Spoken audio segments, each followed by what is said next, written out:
Hey yo guys, what it do, what it is, it's Troublemaker here, and I'm just here to give you like a short WWE Hell in a Cell 2014 predictions video. So good morning, I just woke up and let's get into it.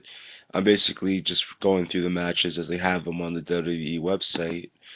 Alright, so the first match already up, they got Seth versus Dean. Alright, so check this out. I think this match is going to be crazy, especially after all the antics that were pulled on this past Monday Night Raw, with Dean basically bringing out a dummy of Seth and like using all the tools like the hammer, the drill, and the saw to beat up on that dummy. But here's the thing, man. Hell in a Cell is a gruesome tool. Definitely, it could scar you for life. And I would also like to know, at the end of the other night of on Raw, how on earth did Seth even get on top of that cell so fast? That man can climb like Spider-Man, I guess. But yeah, so that's an interesting thing to keep in mind too. Um, as far as this match goes, I predict that there could be interference, especially the way things ended on the Monday Night Raw, with with a curve stomp to Randy Orton. So this is going to be a really interesting turn of events. And practically the authority slash the you know this generation's corporation. They're going to have to get involved some way or another, shape or form. I already know Orton is sort of part of it, but you know what I'm saying, more like Kane and the other goons. So we're gonna have to see. And another thing, when I was watching Raw, man, I don't know who's writing Kane's lines, but honestly, please just step up a little bit, because I'm like, Kane would never say stuff like that. You two are gonna have to set aside your differences and stuff. He would never say stuff like that. That's not Kane. Come on now. He's a monster. You know. All right, moving on. Next match. Alright, here we go. So we got the Usos versus Goldust and Stardust. Alright, let's see here.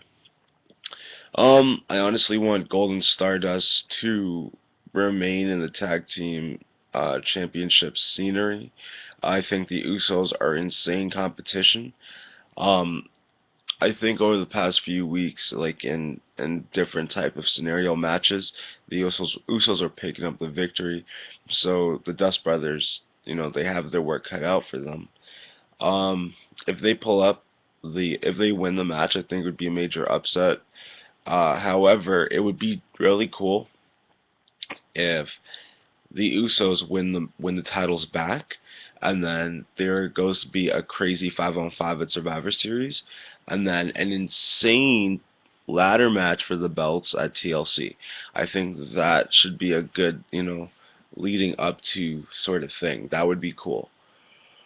And I honestly hope neither of these teams disband anytime soon, because, like the tag team division is just, in my opinion, just now sort of catching its grip on the WWE world, especially with the Wyatts coming back. And I'm not quite sure what happened to Rybaxel, but yeah, like they should still be competition. And don't forget that Exotic Express. You could always have geez, Alec. No, what's his name? The Rose dude and the Bunny. They could basically be a team together. I think his name is Alex Rose. Yeah, something like that. And then you have the Spanish guys, El Torito, Los Matadores. There you go. And and then you got Gator and Slater, which is a very odd tag team to come together. But I hope, I honestly hope that they're able to still make an impact and not just be a joke team. Okay. Oh yeah, at the same time, while I was going through this, I was thinking in my head, because I was thinking about this last night. I was like, while I'm going through the matches, I should also sometimes cut in between some of the matches to tell you some of my favorite uh, memories of Hell in a Cell.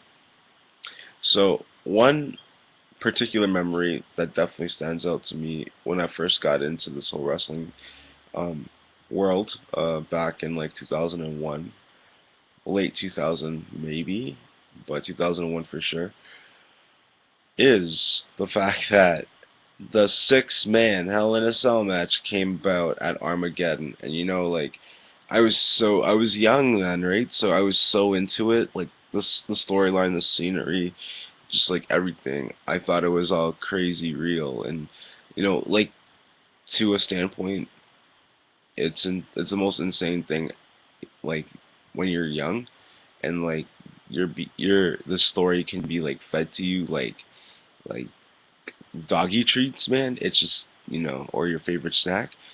It was just, I ate it all up. It was amazing.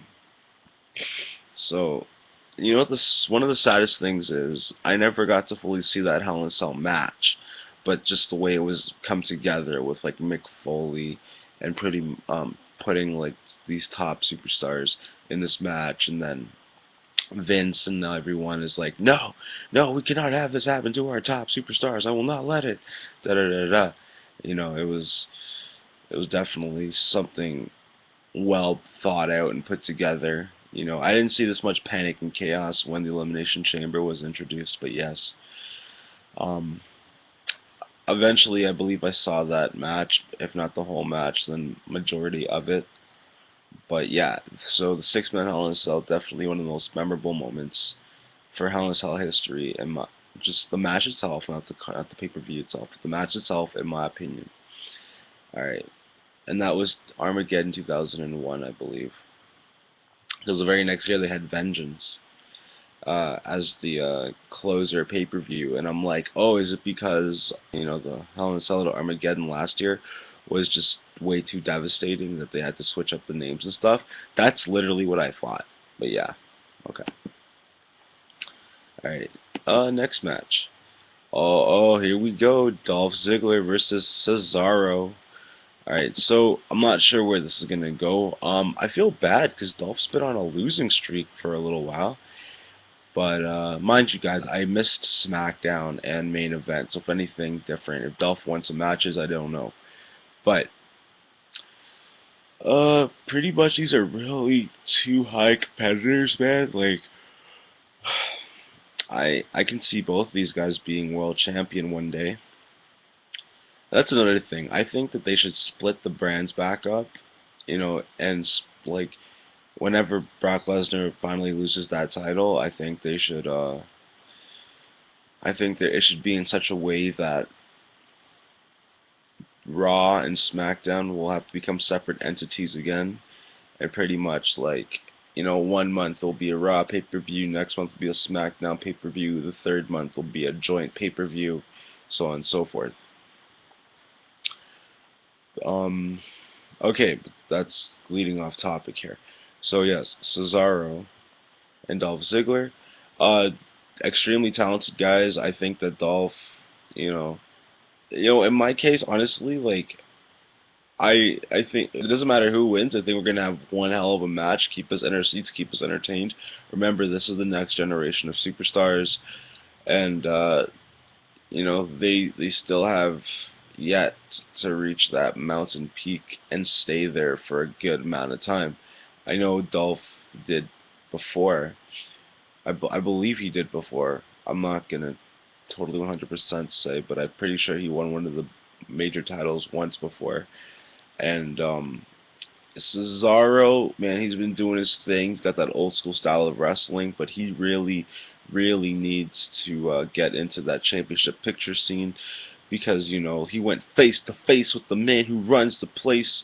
And when he did fight John Cena, he gave John Cena a run for his money. That was one of the most competitive matches ever. It's almost like a John Cena Shawn Michaels match. You know, so Cesaro definitely deserves a shot at winning. Um, well, basically holding a belt and defending it, and not, you know, and not losing on non-title matches and stuff like that. Because I honestly think he's one hell of a competitor, and he's just been tossed around a lot lately, and I honestly think that's not good. So whoever wins, we're all winners in this, but more or less, my pick would be Cesaro because I want to see him, grab onto a title and basically like dominate. All right, so we're moving on. What do we got here? Okay, so here's the next one. Here's John Cena versus Randy Orton in a Hell in a Cell. How many times have we seen Mr. Orton and John Cena? My boy.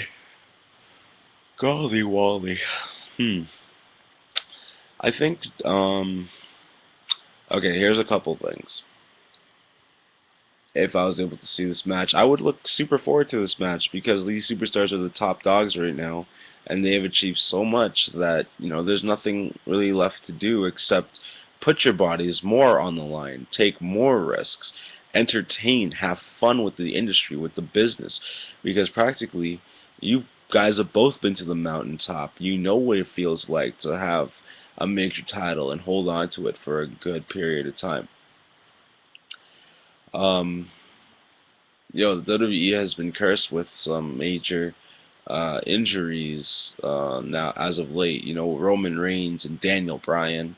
So, to basically have John Cena and Randy Orton go at it and expect them to show back up the next night on Raw, it's going to be one hell of an expectation, but I think they can do it.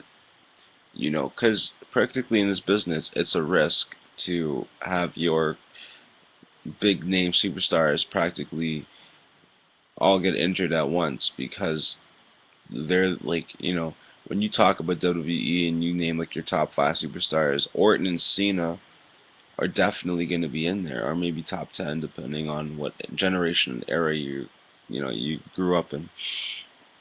But oh man, I think this is to the point where they should just go ballistic, chaotic, bring the fight to one another, and just entertain the crowd like we were watching maybe anybody versus Jeff Hardy, because he puts like 1,010% into full-on sacrificing of his body for. Sorry guys, look, this fucking light in the background is annoying me. Okay, yeah, that's a little better. Yeah, so like Jeff Hardy puts his body on the line every time he's in a match, and he does it like crazy, and he entertains the crowd, and he still has that fighting will to practically go on and successfully try to win. But he has fun. I'm not saying that Cena Orton never had fun. I think they should just go out there and try something new. Jump off the Hell in a Cell. Toss your opponent off the Hell in a Cell. Make a shocking moment. You know what I mean? Like, freaking go through the Hell in a Cell. Do a giant attitude adjustment through the Hell in a Cell. Do an RKO through the Hell in a Cell. Just lose yourself in the moment. Honestly, because, like, these are practically, like, veterans now, Like, they're, okay, sorry, yeah, so they're practically, they can go out and give it their all. Because, like, they've done enough about being careful, This is a high-profile match. Steal the show, guys. Steal the show, please. Who do I want to win? I'm a huge Randy Orton supporter, but Cena, I've always been a Cena supporter since day one. And, so yeah, I would like to see Cena win still. Okay. Alright, so now, my next favorite Hell in a Cell moment, brought to you by Troublemaker's Memories. Okay, so, there was, let's see, Hell in a Cell, Hell in a Cell. Okay, so I'm probably gonna have to relook this up, but I believe it was Shawn Michaels versus Triple H at Bad Blood, Hell in a Cell, and this match it was over the top. It was insane, So like just that match itself, um, is insane. Like, let me just look it up to make sure that was the exact pay-per-view that it was at. Um, Basically, like, this match was very memorable because like both wrestlers went through a lot of like fatigue and pain, and definitely give it their all. And you know, when you're in there with Shawn Michaels, you know, it's just like another world, dude.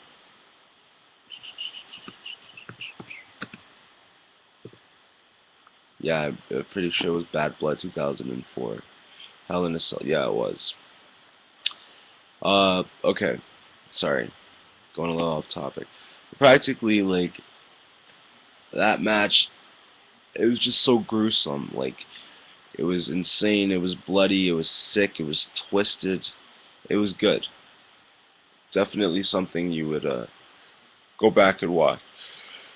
It might be on YouTube somewhere, but do yourself a favor, go watch that match. It's one of the best singles Hell in a Cell competitive matches ever. To my memory to date. Okay. Okay, so now we're moving into Big Show versus Rusev. Come on now. Um, where do we go from here? Big Show Rusev. Okay, so this match is becoming really crazy, very political. I think that Big Show and Rusev have pretty much put each other through hell over the last little while, and you know, I saw an international apology coming after Big Show knocked the Russian flag down, but it was really funny that Rusev tried to and he couldn't knock the American flag down that bad.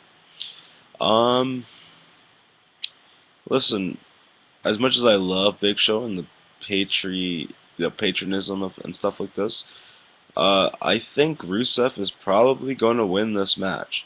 Now, hear me out. I think Rusev's going to win, which is going to lead to another match. Comes for Survivor Series, and it'll probably be like Team Rusev versus Team Big Show, and that's when Big Show and his crew are going to pick up a win because, uh, what is it?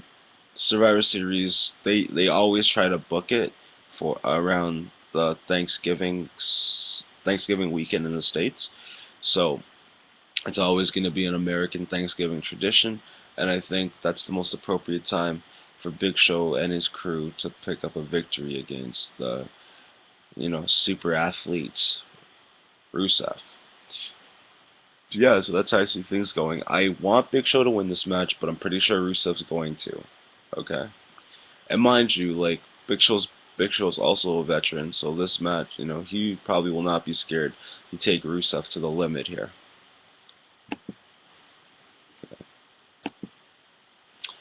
Woo-hoo-hoo-hoo! Alright, check this out.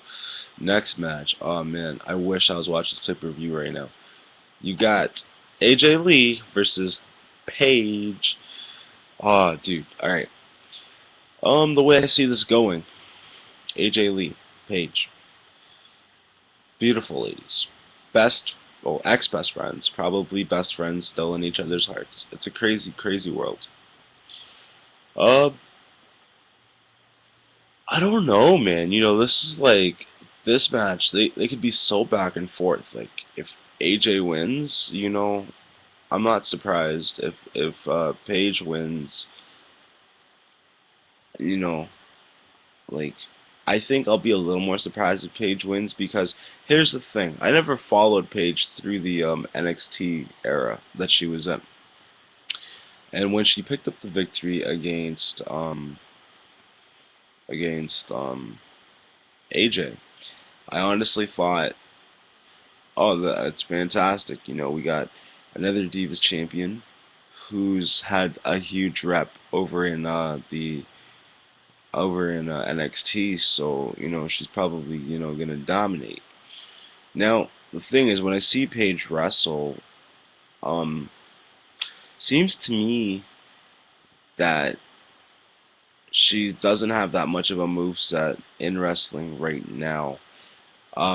However, she's a top seller because she's got persona, you know, one of the craziest personalities. She's very, you know, she can grasp the attention of all. So what I would like to see is I would like to see pure wrestling ability come out of both Paige and AJ Lee. Well, AJ Lee has proven herself time and time out that she can brawl with them all. But I would like to see Paige step up. Like, I love Paige. I love both these girls. Okay, don't get me wrong. But I want to see Paige step up and really put her wrestling ability into, you know, into attack mode and just show us what you got, girl. You know, like, let's see one insane Divas wrestling match. That would be dope. Um, and that's who I hope to win. I think we're all winners. I know I'm a winner. And hopefully someone records this match and I'll be able to watch it on YouTube later. But like, I love seeing both these girls in the ring. Like, they bring so much enthusiasm to this belt and to the show. It's just like they're larger than life stars. It's amazing. Okay. So I have to choose a winner though. AJ Lee's champion right now. I want to see Paige bust out a bunch of amazing wrestling moves and take the belt. Okay. Alright. So now I'm gonna share another Hell in a Cell moment. Probably be okay, let's see here. What do we got? Hell in a Cell. You know what? Okay, so it's gonna have to be that time the Undertaker threw Mick Foley off the Hell in a Cell. Cause yo, like once I got fully into wrestling, you know, you have to go back and watch some of the classics, right? So Undertaker throwing Mick Foley off the Hell in a Cell, right onto the announce table, and it just shocked the world. Because like when it comes to some extreme footage, yo, that like you don't get more extreme than that. Like, and then Mick Foley is a legend for being part of many of extreme pieces of footage, though. And so it's a pretty, you know, it's a pretty intense industry, you know, to practically be like have some of the most insane holy shit moments. It puts your body through a lot of wear and tear. But yeah, that time that Mick Foley went flying off that Hell in a Cell is just cray. I mean, all right. Okay, so according to this, these are going to be the last two matches we're going to talk about. And we're going to start off with The Miz versus Sheamus. I'm pretty sure the United States Championship is on the line. What do we got here? Okay, so Sheamus is a fighting champion. And The Miz, he's a very talented star. You know, I could see him, you know, one day having legendary status, kind of like The Rock. Seriously, like, I honestly, I put Miz on that big of a pedestal. I see Sheamus having, like, you know, legendary status of one of the craziest hardcore brawlers ever. With that said, you know, I think The Miz has a good chance of winning this, especially if his stunt double's down there to show some support and possibly do some stunts for The Miz, if you know what I mean. What, you know, what would it take for Sheamus to pull off a victory? Because The Miz is a tough competitor, guys. Tough. So, I'm thinking, you know, Sheamus would have to beat The Miz into a bloody pulp. just to, you know, just to pull out that victory. But I think he can do it. I don't doubt it. I just think this match will be crazy, very entertaining. One of the more, you know, yo, it's a crazy match, but it's giving us good laughs at the same time type match. So definitely after all the chaos and stuff, it should probably be after one of the Hell in a Cells at least, because it'll give us a good laugh. It'll bring out a good positive vibes. You know, just chilling us out after something really intense. Mind you, I am gonna say I'm shocked that there is no that Brock Lesnar is not defending his belt inside the Hell in a Cell. That's a different story. But yeah. Who, you know what? I love Sheamus, but I wouldn't mind seeing the Miz pick up the victory tonight and walk away with that United States Championship, and then maybe somehow, you know, there can be like a crossover, cross reference or whatever to eventually Rusev trying to go for that belt, and you know, just causing a great historical United States Championship rivalry with whoever the champion is at that time versus Rusev. Or, sorry, or the other thing, maybe they could make a Russian championship and and have Rusev hold it and then defend it against others. That'd be crazy. That'd be a nice twist. Because back then they had the European belt and all that, so we can bring more belts in. And another thing about this match, they should definitely resurrect the Hardcore Championship, because Sheamus would be a great person to hold that belt, and who's going to really try to take it off of him? Because the man loves to fight. Know what I mean? Alright, so the last match that I'm presented with in this on the WWE website is Nikki versus Brie. Alright. This is the Twister of Sisters, the most sadistic, twisted, crazy, you know what I mean, like family rivalry stuff like that. So this is big. This is big news. Divas have more than one match on a pay-per-view card. That's fantastic. I think they've been doing that for a while now, though, but just pointing it out. Okay, so this is, I don't really know what to say about this match. They're both really hot divas. I'll definitely give them that. But okay, so we know Brie can wrestle, so I'm saying it's time for Nikki to step up and also show that, yeah, she ain't nothing to mess with. She can wrestle, and I want to see a really good divas match come out of this. We've heard a lot of the talking, a lot of the trash talking back and forth. WWE has invested a lot into this rivalry, so I want to see something really good. I want people to be talking about this match, so I'm going to leave it in the hands of Brie and Nikki. Put on a show for us girls, come on. Scratch, claw, fight, make one bleed, break someone's nose, just fucking go at it, please. Who do I want to win? I want Brie to win because Nikki's being a bitch. So I want Brie to win, and practically. Oh, and I think the stipulation is whoever wins the match, well, basically gets the other person as like a servant for the next 30 days. So I want Brie to win, but because of that stipulation, Nikki's probably winning, and she's probably going to torment the hell out of Brie. Just saying. So now I'm going to end this with my one of my final favorite Hell in a Cell moments or matches, and the final one is the most historic one to me. It shocked the hell out of me the first time I saw it. I believe I was watching it on videotape, so I rewound it a couple times to make sure I knew what I was watching. It's when Undertaker hung the Big Boss Man at WrestleMania 15. That is just crazy. Okay, can you do that on national television? It's insane. But they got away with it, and it's just like, holy crap, dude.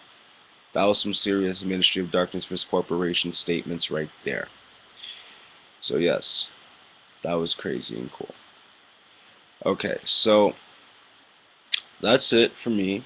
I'm out. I hope everyone that watches Hell in a Cell takes my prediction video in. And I know it is kind of long, so if you're still watching it, trust me, I greatly appreciate this. And sorry for the sunlight. I somehow end up always having some trouble with the lights in my wrestling video, prediction videos, majority of the times. And yeah, y'all enjoy it, and hopefully the next pay-per-view will be played at the movie theaters, and I'll be able to go watch it. So I'm out this piece. Have a good night. Bye.